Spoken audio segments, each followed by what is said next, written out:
Wagaraji, welcome. Today's video, it's about the prediction as well as some tips for your July 22nd exam. So I'm sure you must be pretty well prepared by now, given the exams in like a couple weeks. Also wanted to put this video out a little bit ahead of time so that you can actually work with some of the questions that I'm going to show you. And of course, hey, you know what? I'm sure you'll do great in this one.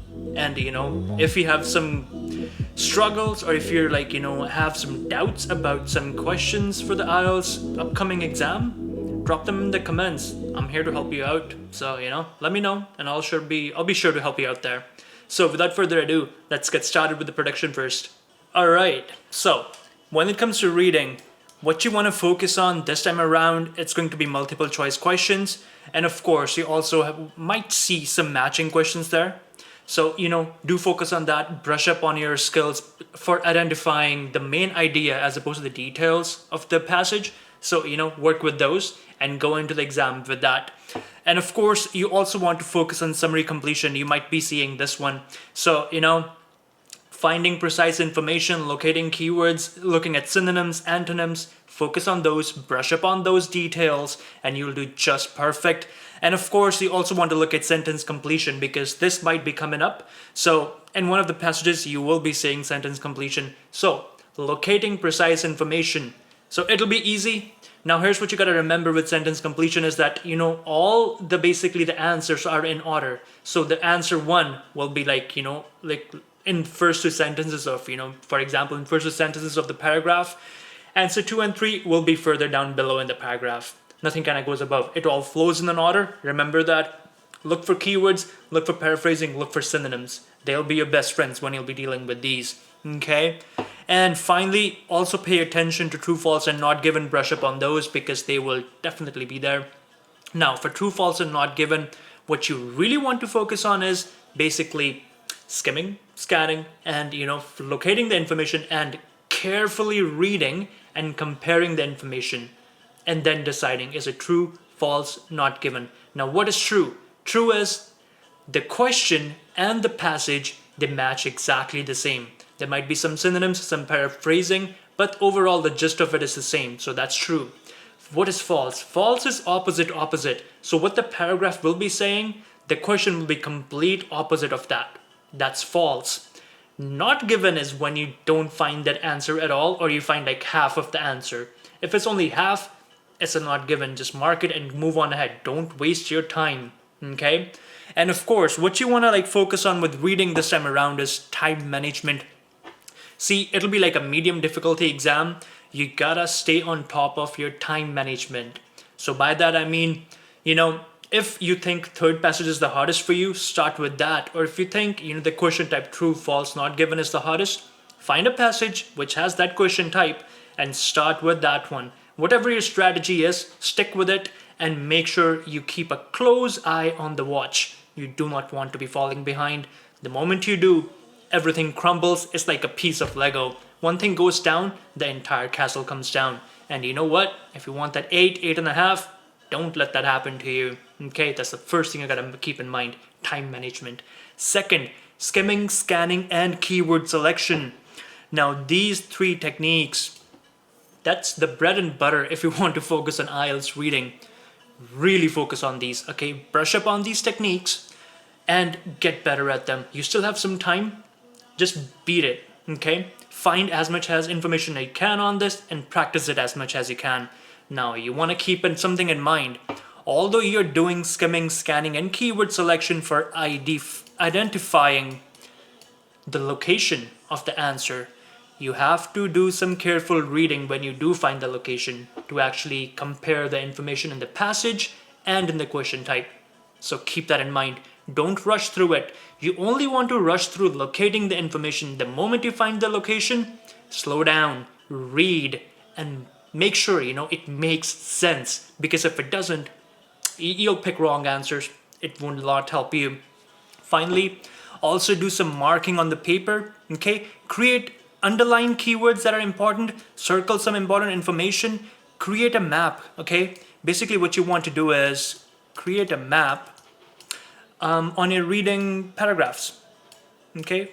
If you're locating some information, you see that it's important, underline it, circle it, because when you flip pages and you come back to look for that information, you should be able to find it easily so that, it's easily locatable and like, hey, this is where I have to look. So say you have like a bunch of paragraphs here, you know where that information is, right?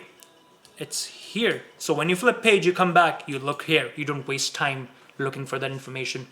Keep that in mind, okay? And work with it. Now let's move on to writing task 2. I'm going to give you 5 questions. Practice these. And these are like very common and they're happening quite a bit in the exams right now. So the first one is, in most countries, students' concentration in the classroom has decreased. What are the reasons for this? What are some possible solutions? Give reasons for your answer and include relevant examples from your own knowledge and experience. Now, there is a multifold of ask here, okay? First thing, what are the reasons? First, you gotta give the reasons for the decreasing concentration of the students. Second, you have to also give some possible solutions for that, okay? They're asking you for 2 things now. Now, the third thing is they want your answer to include relevant examples, and you need to provide that from your knowledge and experience. So these 3 things must be there in the answer that you write, okay? Before you start writing this answer, plan your answer. Don't be less than 250 words and include all these 3 things, okay? So that's the first question. Now, number 2, is it a good idea for people to continue working beyond retirement age? Do you agree or disagree? Give reasons for your answer. Include any relevant examples. So this is an opinion piece. You have to agree or disagree. And you have to consider, like, should people be working beyond retirement age? You know exactly what you got to do. You got to give your opinion and you got to give the reasons and relevant examples. So make sure you achieve the task. You add the proper, lexical resources. That's like, using like a variety of vocabulary in there, academic vocabulary that is. And of course, make sure you don't mess up your tenses. Grammar is good. And finally, everything should be properly laid out. It should be coherent. Have an introduction, BP1, BP2, and conclusion, and of course, connectors to make the information flow.